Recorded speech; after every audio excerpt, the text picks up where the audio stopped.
Hey, AfterBuzzers, welcome to the SNL After Show. We're going to be talking about season 44, episode, what are we on, 6 now?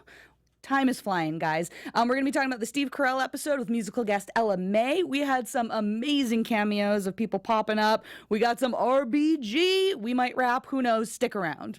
You're tuned in to AfterBuzz TV, the ESPN of TV talk. Now, let the buzz begin. Flash that shirt. Flash that shirt. Steph's gotten the RBG shirt tonight. RBG is my, it says my Patronus is Ruth, to be more specific. And Amy's wearing I'm a unicorn because Yes. Ruth would definitely approve of that. She would. If Ruth Bader Ginsburg doesn't approve of a cat dressing as a unicorn, I don't know what this world is about anymore. Welcome, guys, to the SNL After Show. I'm very excited to have Steph with me. Kelly will not be here, but Steph, go ahead and introduce yourself. I'm Steph Sabraw, huge RBG fan, of course, huge Amy fan, of course, and we miss you, Kelly. Yes. She obviously was talking about Amy Poehler, but I'm Amy Maestri, and I'm here, so that's cool. Yeah. Oh, no, I was talking about you. Amy Poehler is fantastic, but you are my number one Amy. Well, thank you. I know. I like to think that, too, but I think it's just because that's what my mom tells me, so... So what were your thoughts going into this? Are you a Steve Carell fan? Oh yeah, I love Steve Carell. Almost everything he's done is watchable. More so even than I feel like some of like the Kristen Wiig movies, who I do like Kristen Wiig better, but just Steve Carell I feel like picks really good things to be in. But I loved him. I thought he brought out a lot of good cameos. I expected a lot from him because I think he can go fully into character and really indulge in SNL, and I've liked his past SNL episodes. Yeah, agreed. Especially lately, his body of work has been, like, insane. Yeah. Which I almost kind of thought they were going to joke about a little bit more. Like, I know they did in some of the promos kind of just like, well, and they mentioned this too, like, you don't have to do sad movies anymore. He's like, no, I kind of like it. So, I'm always kind of interested when someone like him comes... When someone like it's so many people with a sketch or improv background, you wonder how much they actually bring to the table. You know, a lot of times when Melissa McCarthy hosts, she'll have characters or something that she brings. But Steve Carell, like you said, he's done so much. His body of work is so far from that world now. I kind of wonder if he does come to to the table with anything, or if he's just like, that's such a good point. Give it to me, let me have it. Yeah, Melissa McCarthy, in my opinion, is the best guest SNL ever. Oh yeah. Because almost everyone who's not like a fan like us thinks she's was a cast member. Yeah, exactly. Should we just talk about Melissa this whole time? Yeah. No, it's good. It's a good thing we like Steve Carell so much. So let's just jump in. Let's talk about the cold open. We saw the Laura Ingraham show again, which I was kind of like, we just did this. But I think they're kind of running out of things because they're just like, wait, we can't just toss Trump up here. Yeah. Because I think Alec Baldwin is still dealing with some it doesn't legal need issues. to, if you don't want to do it on the political happenings of the week, I'm okay with that. But I think Kate McKinnon does such a great job with anyone she does, especially Laura. I love the commercials that they put in with it. I love the twists. I think that there's more depths in the twists that they put in this as opposed to Trump cold opens. Yeah. But it's not that strong for me. Yeah, and I think part of that for me, I totally agree. I think part of that for me is the fact that they just came off of doing this. And it's funny, I like her impression. But yeah, it just felt forced, like they really didn't know what else to do. So they're just like, oh, well, this went over well when we did it last time. So let's bring that up again. Did you see that interview, though, that they poked fun at with the end, the vape god? No, that was my favorite part of the cold open. Yeah. I can't believe I forgot about that. No, I didn't. Have you? Oh, it's so hard to watch. Oh, God. Because this guy is just trolling them so hard during... Pete was literally, like, not far off from what this guy was doing during the interview. Maybe we can play that at the end of this episode if we have time. That would be great. Yeah. Or put it in the chat. Yeah, definitely, because I gotta see this. We'll definitely get it up one way or another for you, because it was kind of hard to watch at times.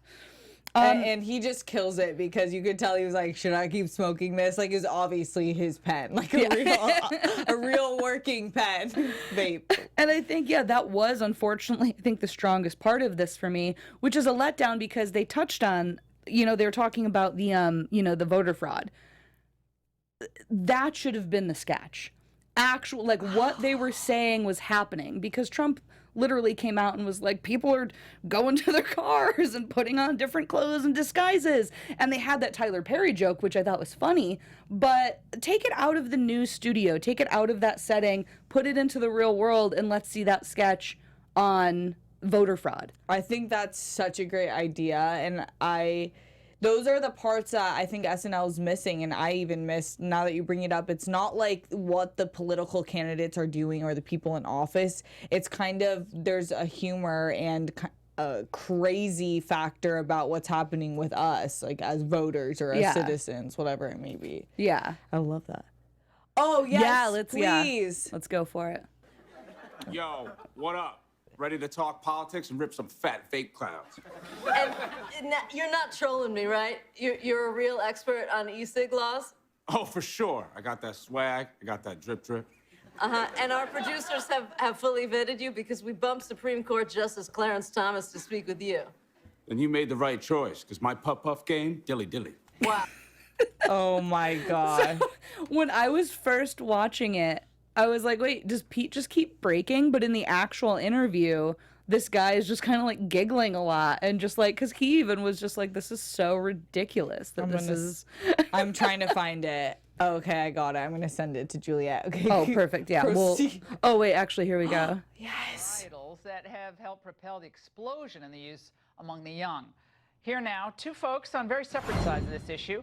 Jeanette Neshwat is a family emergency room doctor, and Tom Scabelli, a blogger at Barstool Sports, who affectionately goes by the name Tommy Smokes. What's up? Because of videos like this. First thing I'm gonna try, sick jewel trick. He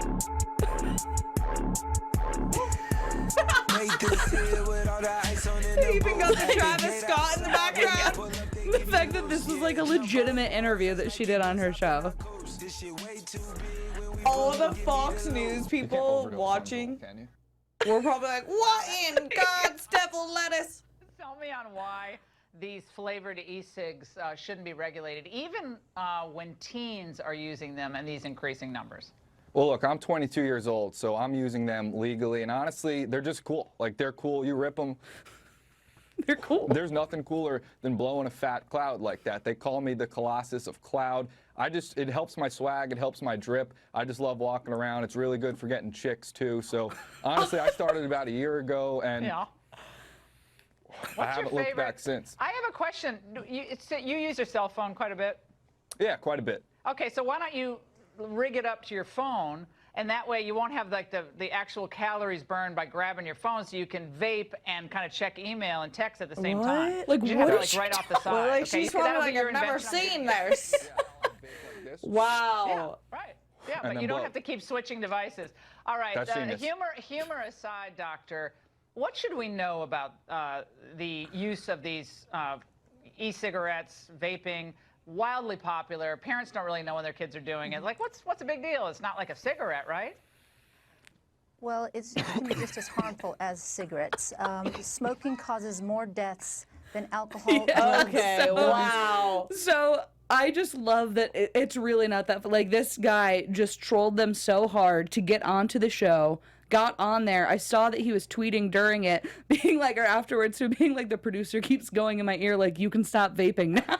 And he just kept doing it. Question, since you have a little more research, was he really like that in real life, or was he putting on a show to troll them, actually? I think it's both. Like, I think it's kind of both. Like, from what I've, like, some of the things that I was reading earlier, that he just, like, likes to vape, and he works for, the Barstool, and, like, he was just like, yeah, this would be a funny thing to do. And it was. There's nothing cooler than hitting the vape, and I have nothing against pens, but I've never seen someone who is vaping talk like that, so that's hilarious. Kudos to you for trolling that show. Seriously. Well done. So let's jump into the monologue. we were talking about this before we went on air. If anyone watching, no, I was trying to find it. The first audience member that Steve Carell was talking to, I don't know if she's a writer on the show currently, because a lot of times they'll do that. They'll pull a writer or someone that might be getting tapped to, you know, go into the cast soon. But I was trying to find who she was, and I couldn't find anything. She was really funny. I was trying to find that too, and I think that's a great point that she's probably a writer, because she seems so much more like anyone who's just an audience member can usually only get out like one word or two because they're just so nervous. And she was like all the confidence. Yeah.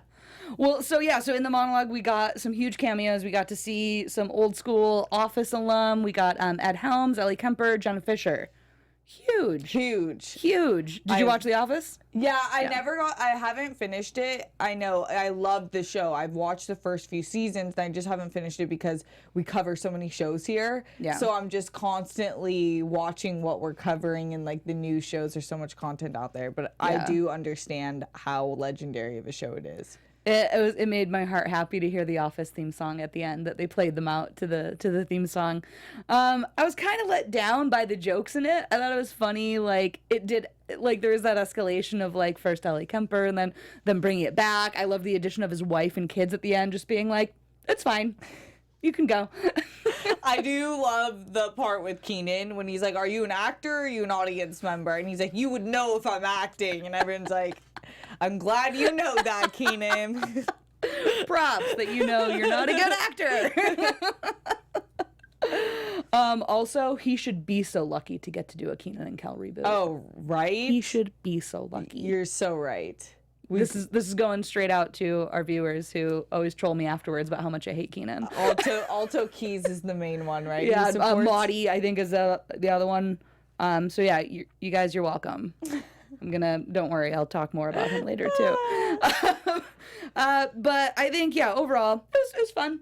I loved getting to see the cast members. Not the best, but I think, when they do like the audience questions or they have cameos like that, it's not always gonna be the funniest, but it's fun to watch. Yeah, it wasn't I kind of expected a little longer of a monologue just because of his background and what he's capable of. Yeah. I mean, more of a dialogue-driven monologue with just himself speaking, but it was still fun, and it did remind me of, there was like this bit of a bunch of reporters asking Steve Carell how he feels about his new white hair because everyone digs it.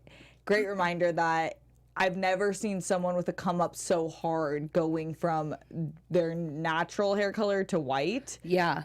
It looks amazing. It does. It makes me want white hair to see what the possibilities can be. The possibilities are endless. Endless. We're gonna hold off on the first sketch of the night. I'm gonna jump into that one later. We'll break it down a little bit more in depth. For the anatomy of a sketch. Yeah, for the special segment. So we'll get back to that one. So then let's go to the digital short for the Amazon ad of him just trolling Trump so hard. And Jeff Bezos. What were your thoughts on this one? Anytime there's a bald cap, I'm in, fully in. So that was amazing to see.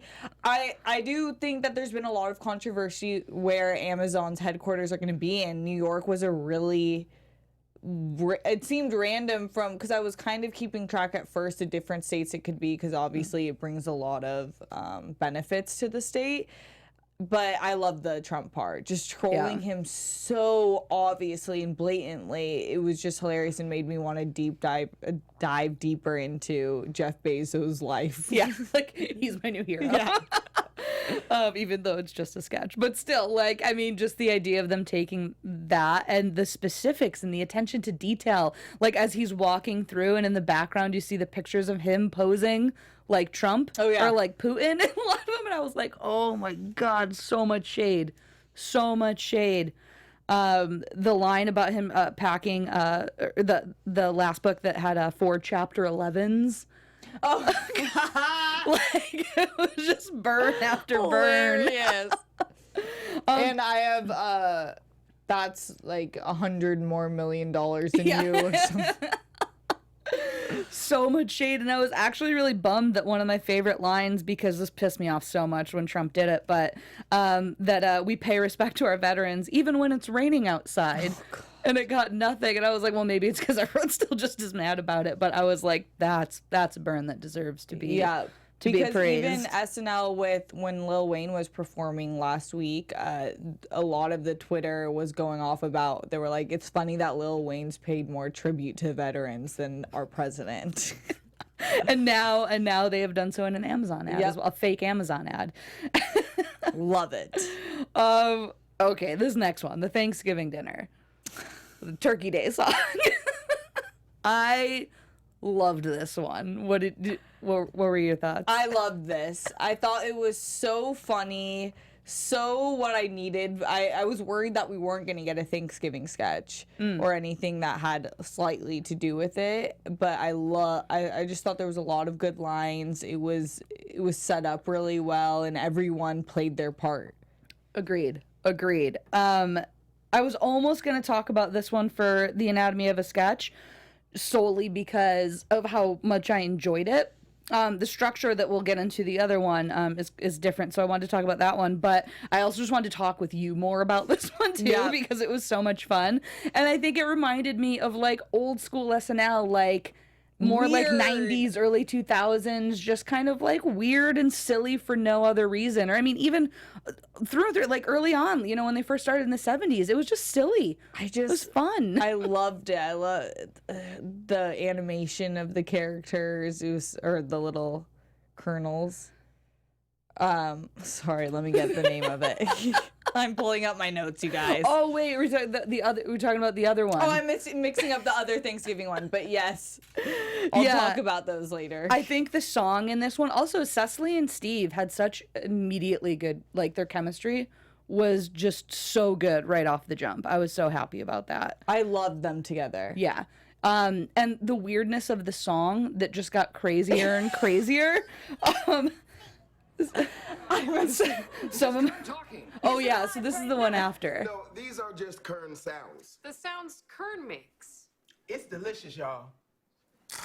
Kern and corn. I transitioned us into the next bit. There was 2 Thanksgiving ones. Yeah, so we can actually pull that one up in a little bit because that is a funny visual. But some of the specifics from this song, my thing got scared and my face got red. Oh my god, yes. His thing woke up, but then it gets scared again, and then a squirrel walked in. Like, what? And they're just like, I don't think this is about Thanksgiving, guys. It's literally about 2 like strangers boning in a shed and then talking in German accents and then leaving.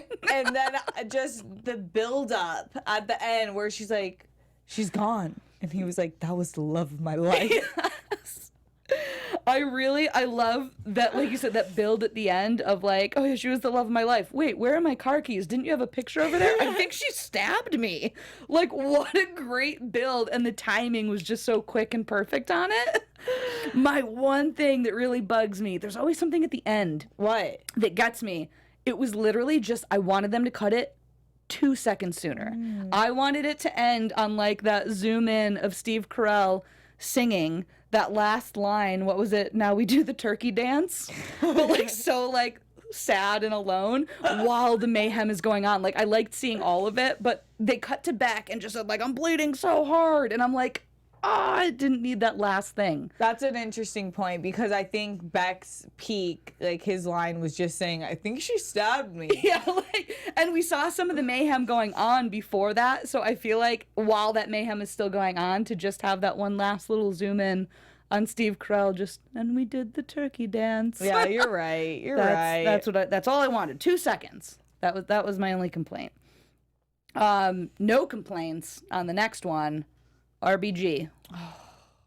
The Ruth Bader Ginsburg rap. Man. It was so good. Like I've said before, Chris Redd and Pete Davidson are like that Lonely Island vibe that are just so amazing together. I feel like these have been my favorite digital sketches this year. I think that they've really upped their game, and we can update, and digital sketches are saving a lot of the episodes for me. But the fact that they got to touch on RBG, God bless her soul, broke 3 ribs, but that's not gonna stop her. And you have Kate McKinnon is like the best representation of RBG ever. I was RBG for Halloween. Not gonna lie, I did a really great job. You did. But this was so much better. The lyrics were so next level. They're like, did you know that there's a woman holding down the entire Supreme Court? I love how true they get with it, and then also make it so funny. And the dance moves were hilarious. Yeah. Oh my God, that's such a good point. I was texting with my friend before this, Daniela, who was also RBG for Halloween, and she's obsessed with her, rightfully so, we all should be. And she was like, not lying, I would give a kidney to her if she needed it. Oh, yeah. Fair. Seriously. But we were talking about it, like, I wonder if she knows, like, what a boss she is. Like, I want to watch her watch Kate McKinnon. They do have RBG. showed her that in her one of the 4 films about her that they mentioned in this sketch. Her one on, I think it's on Hulu and also on Amazon Prime, the latest RBG one. Mm-hmm. They were like, how did you feel when you saw this? And she's like, I didn't know that. I think it's funny. Like, she's so humble. She doesn't get what the attraction is, because I do know some judges, and she is such a classic judge through and through, where they do not like attention. Yeah. They just do their job, and she's like the best in the game ever, in the sense that she's just there to work and to hold people accountable and to bring equal rights, which is like, why is that so hard? So, well, that's why I loved it. The line in here, "Don't F with my Roe v. Wade." Oh, yeah. And then they're like, live Ginsburg. I ride for Ginsburg. And then she's like, now you know we love RBG. Yo, tell them your favorite RBG decision, dog. And he's like, I don't know. I just love Chris's reaction to that. Like, come on, man. Because I feel like that's so many people like just jumping on the RBG train right now. Totally. Well, so many people, they were like, what are you being for Halloween? I was like, RBG. And they're like, who? And I'm like, the notorious RBG, Ruth Bader Ginsburg. And they're like, who? What? History books. What's happening? I love that you just so like deadpan are like the notorious RBG. Yeah. I mean, what? She's replaced Biggie in a lot of sense. Yeah, this is true. This is true. But again, like all the specifics in this were just made it so. And yeah, the performance by those two. Chris is freaking killing it.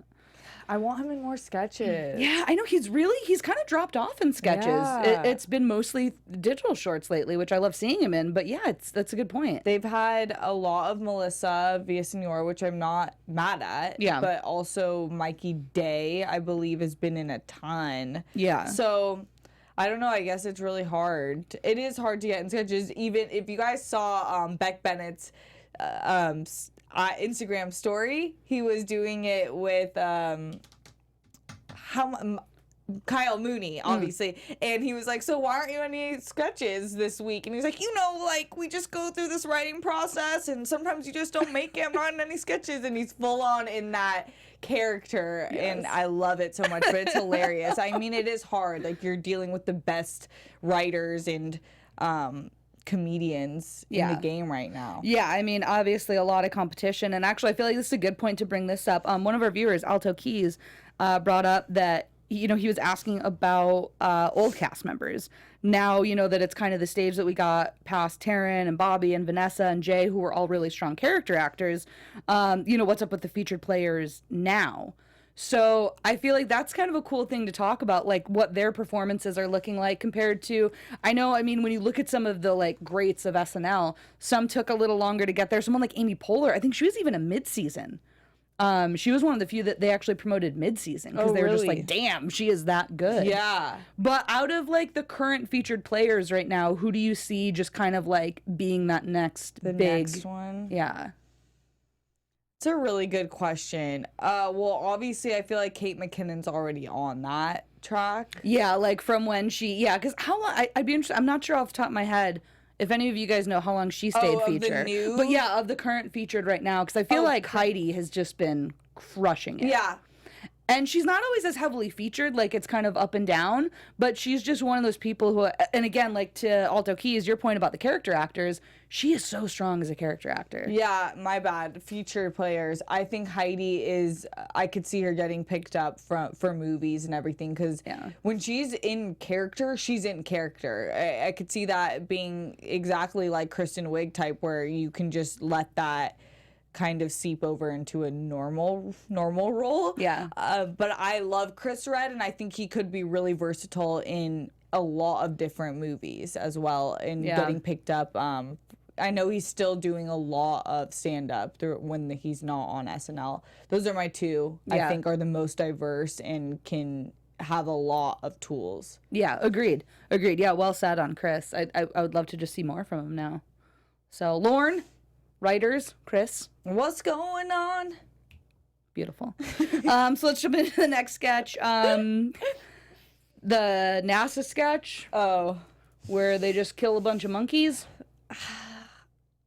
I dozed off during this one. I loved the premise. The beginning, I'm like, okay, they're in space. I like it. They kind of have that, what's the word for it when you're... Oh, like the no gravity, But what is that word when you're doing that in improv? Space. Oh, like space work? Yeah, space work. I thought that was really cool. In space. Space. Get it? But it didn't, it was just weird. Yeah. But not weird and to go, I love really weird. Make it even weirder than if you're gonna, it just seemed like they wanted the punchline to be that there were frozen animals and that was it. Yeah. And I mean, at first I was like, oh, this is funny if something's gonna go wrong while they're supposed to be doing interviews with kids. I was like, that's a funny premise. But then it literally was just, everyone dies. Yeah. We brought animals up here and they all died. So Zigzag in the chat made a really great point. NASA, when Kate was floating in space with the hair, I was cracking up. That was hilarious. That was funny. I will give that, because Kate was frozen.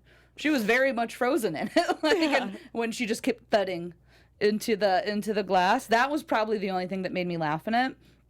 And one thing that I will actually say, I'm gonna oddly shout out Betty White right now. Oddly, there's never an odd time to shout out Betty White. That's true. We should do it every episode for no reason. Yep. Just because she was always someone who was like, I don't get humor when it's like an animal died or you did something bad to an animal. And she actually turned down a role in As Good as It Gets, because this was from an interview she did. She said they had this puppy dog, this adorable puppy, that at one point they dropped down a laundry chute. It landed on a pile of laundry in the storyline, and I turned down the role. There are a lot of people in apartments who would think that was a solution. It would either be funny to do that, or it'd be a solution to a barking neighbor, or something like that. So it certainly wouldn't always have a happy ending. So I said, as long as that scene was in the film, I wouldn't do it. Interesting. And I was like, boss. Yeah. Because I'm the same. Like, I mean, I'm a comedy writer. I don't find it funny. Like, look, a frozen dead floating monkey. Yeah. Like, and there's no point to it.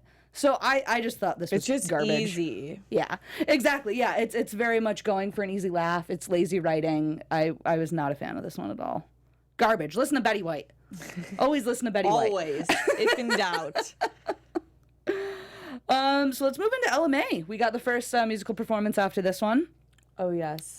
She has the voice of an angel. I love her. She released her first album on October 12th, and I was surprised at her song choice. She obviously sang the songs that are the two biggest radio hits right now, but her entire album is really good, and I was surprised because her hits are so poppy and so like, did you write this? I don't know, but it's still good. I'm still gonna sing along and memorize every lyric of this.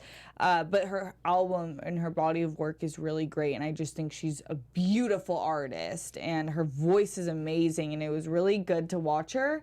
And I do have to say that sometimes I think when you do perform slower songs, it is almost better. In this case, I think it did do it. It fit in with the episode as a whole. That's a good point. It somehow did, and I think because even though they're slower songs, she brought energy to them. Yeah. So there was something about the way that she performed and like the set actually on the second one and everything. Like, she just seems, any performer, whether I like their music or not, and I do like hers, but when they sing that at home on stage and when she's just having fun. Yeah. And that always helps a slower song too. But I really liked both of them. All right, so let's jump into update with the boys. Oh, yes. Did you have any, before we get into the guests, did you have any jokes that were some of your favorites from this one? I didn't write any down this time. What about you? It wasn't as like one-liner heavy as usual for me. I feel like the last 2 weeks almost have kind of been a little bit weaker on the jokes. was it last week or the week before when they had like 10 guests too? That was 2 weeks ago. 2 weeks I ago, believe. yeah, where it was just like, write some jokes, guys. But yeah, I thought the jokes were a little bit weak too. I did like the one where they had to kick out the guy from Disney World because he demanded to separate the It's a Small World kids from their families, and ironically that man snuck in through the park in Epcot's Mexico. Good point. But yeah, it's overall I thought the actual joke writing was kind of weak. But let's go into Mikey doing Denver Riggleman, the congressman-elect for Virginia, who is into Bigfoot erotica. Yeah.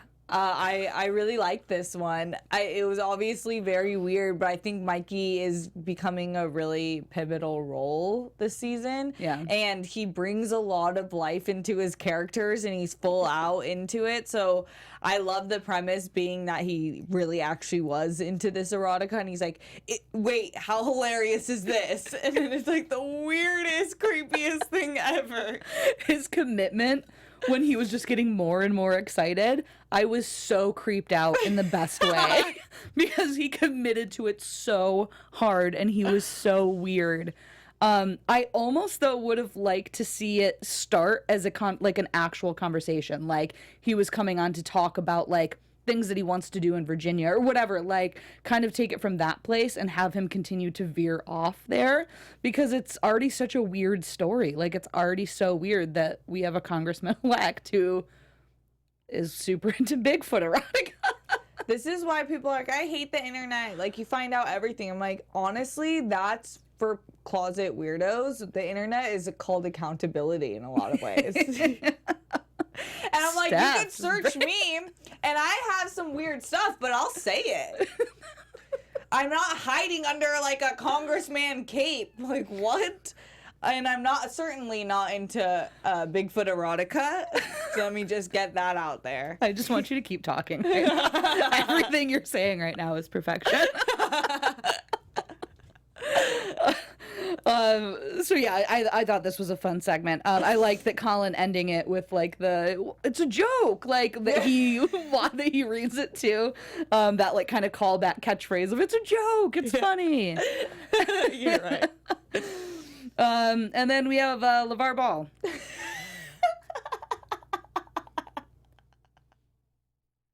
You can go ahead.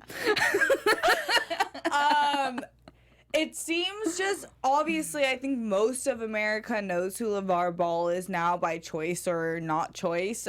He's made it to most of our TV screens.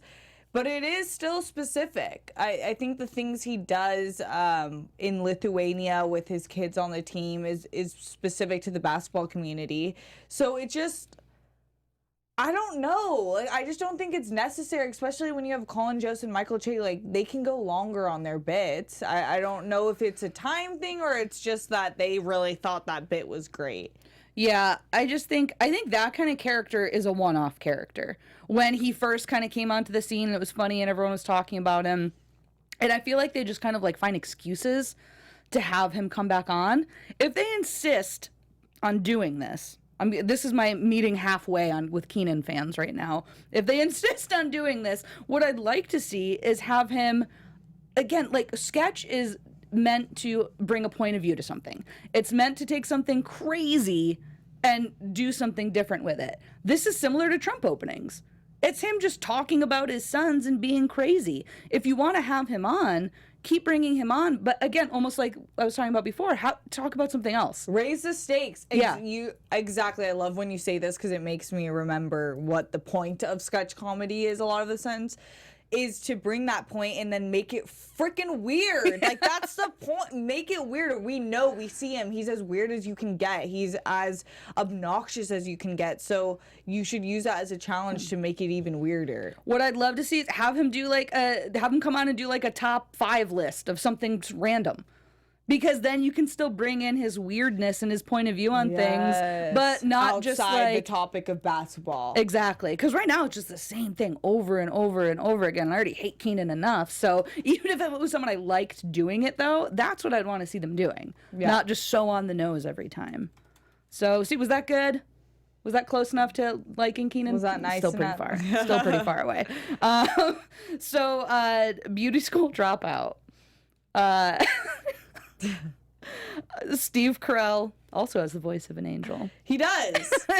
He does. I loved 80 in this. I miss 80. She's one of our favorites, of course. I think it was funny. I loved the setup. I almost though wish that I think that they were trying to make the punchline that it was real, but I think they could have still gone with the dream-like sense of it. I'm not sure. Yeah. I was interested in your take of this one. Yeah, I liked it just because it was such an immediate twist. That you knew exactly where they were going with it. I felt like, they could have gotten more like dreamy and kind of like weird with it.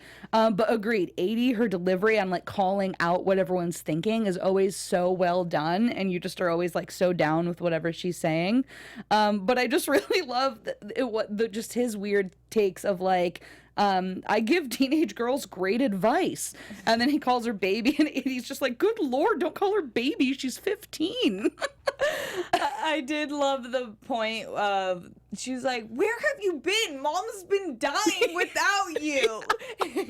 He's just been gone for like 6 weeks. And then Heidi was, I'm sorry that I summoned him. I think it was just fun and strange. It was good getting to see the girls get together on this, and Steve Carell was really great in it. But before we get into the next, to the last couple sketches in the special segment, news and gossip, let's hear a little bit more about AfterBuzz and what's going on. Oh yeah, like I said, you guys, AfterBuzz produces after shows for so many shows, including your favorite show, SNL, right here. We have dramas, reality TV, sci-fi, and more. There's no network working harder to serve television fans, and we're asking you to please subscribe to one or more of our YouTube channels. By subscribing to our channel, YouTube will suggest content that's tailor-made for you, and you'll help AfterBuzz continue to grow. And if you're worried about pesky notifications, don't be, because they are optional. So hit that subscribe button now for this channel and check out our other AfterBuzz YouTube channels as well. Let us know you did so in the comments, and we'll thank you on air. For now, thanks for being the best fans and for helping us be the ESPN of TV talk. Yeah, you guys in the chat are making this really fun. Thanks for joining us. Keep it coming. Yeah. Keep it coming, guys. So yeah, let's get into the last few sketches here. So the next one, I just called it RV Parents because I wasn't really sure what else to call it.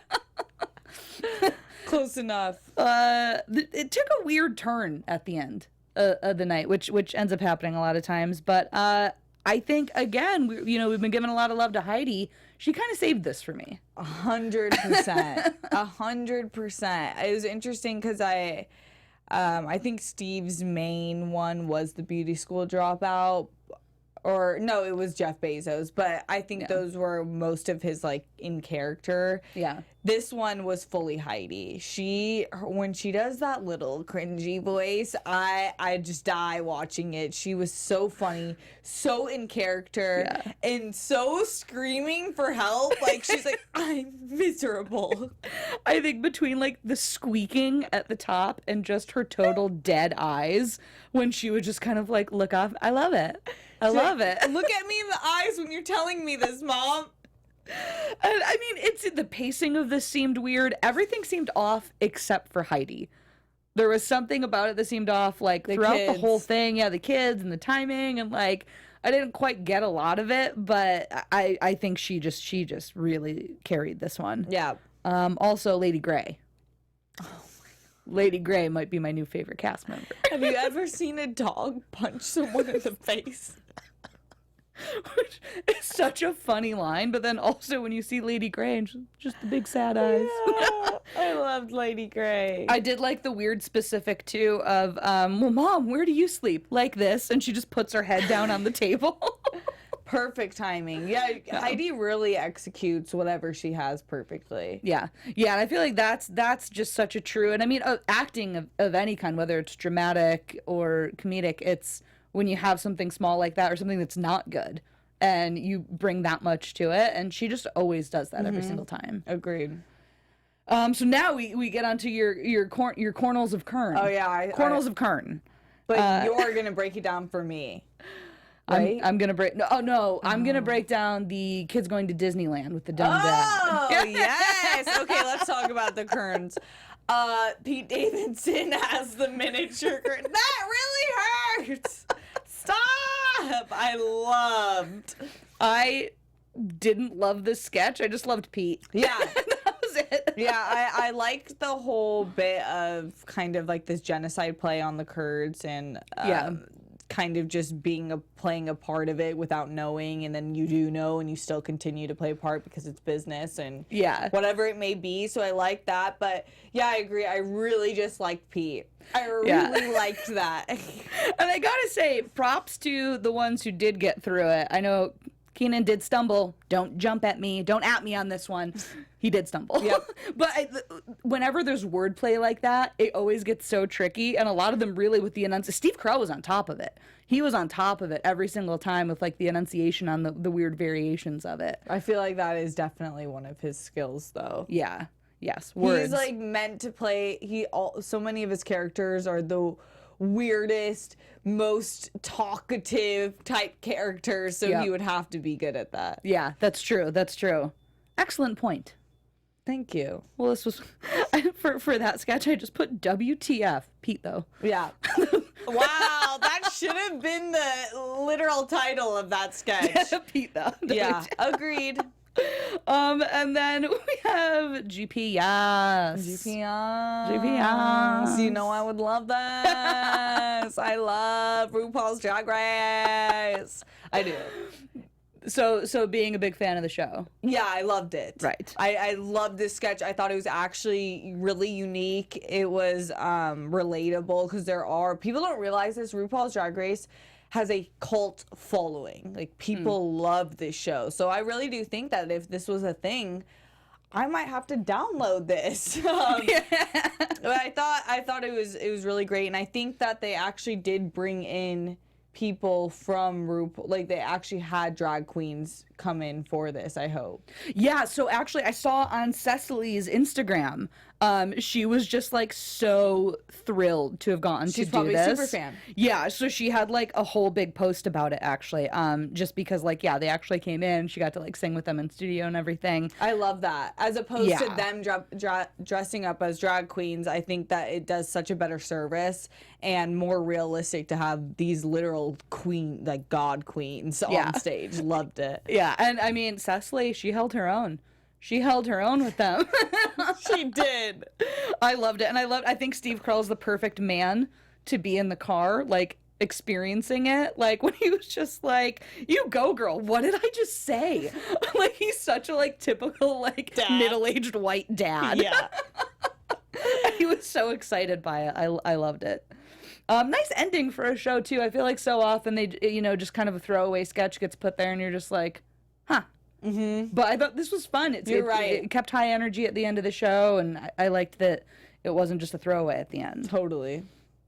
All right, so before we get into some news and gossip, we have some tea this week, right? You got some news and gossip for us, or not too much. All right, well, we'll get into it after. Maybe we'll just talk more about Cecily and what a queen she is on Instagram. I kind of said it in the Beck Instagram story, and kind of this not in Kyle Mooney not being in the sketches. Oh, okay, I got you. I gave it early. How dare you? I'm sorry. It's okay. It was still good. It was still fun. So let's jump into Anatomy of a Sketch, our special segment, where I just kind of break down a sketch. We're going to do the first sketch of the night, which I called Dumb Dad, because, again, I never know I don't even know what to title my own sketches, much less sketches that I see. So the basic premise of this one is that the dad wants to surprise the kids with a trip to Disney World. And then they end up surprising him with all these bombshells about the fact that, like, his wife is leaving him and how could he not know. I think that the presentation of this was excellent because immediately, as soon as they're just like, oh, no, he doesn't know. Yeah, like, you guys are over. Like, their delivery as the kids just being, like, so tired of having to be like, oh, my gosh, how does he not know? Was so well set up and such a strong premise. I think each beat getting better too, of just them realizing just how bad off he is. Some of the dialogue was really well written in this too. I loved the whole town knows it was in the newspaper. Like, just really giving specifics of how this guy doesn't know that his world is just falling apart around him. And then I also love just Mikey going, "Oh no, is our dad dumb?" Really calling it as it is. And again, 80 bringing such truth to what we're all thinking, and her just being this little kid saying, "Oh, I can't do this again," explaining it more. So I think it was structured really well. All of them were so good in it. He's such a great dad who's just very unassuming. My one question is, would this have been better if it wasn't that he was just so dumb and more just clueless? Because, at the end when he was like, "I've never been to Arizona, I want to see the ocean," I almost think it's funnier if he's just so unaware rather than dumb. That's a great point. Because the one line I thought was funny, but it could have been a stronger sketch without it, with your premise, when he was like, "I mean, you guys are my miracles. Me and your mom only have done it twice." There's 4 of them. There's 4. Yeah, so I think this was still a really strong sketch. I laughed all the way through it. But then at the end, I thought, God, for such a structurally sound sketch and for something that really knew its purpose, right from the jump, I just went "Oh, I wonder though. I kind of would have liked it better if those just really just straight up dumb lines were taken out and they went more along with that, just very... He's just the unassuming dad who really has no idea what's going on around him, which in a sense is dumb, but that was my only thought on that I wasn't sure of. I think that's a great point. You've been Lauren, we've been telling you this for years. Hire Amy. Okay? It's true. Thank you. It's true. Great. I live for this anatomy of a sketch because I feel like I'm not paying for a Groundlings improv class, and I'm getting it. There you go. Yep. You're welcome. You guys, you can Venmo me. Cash App!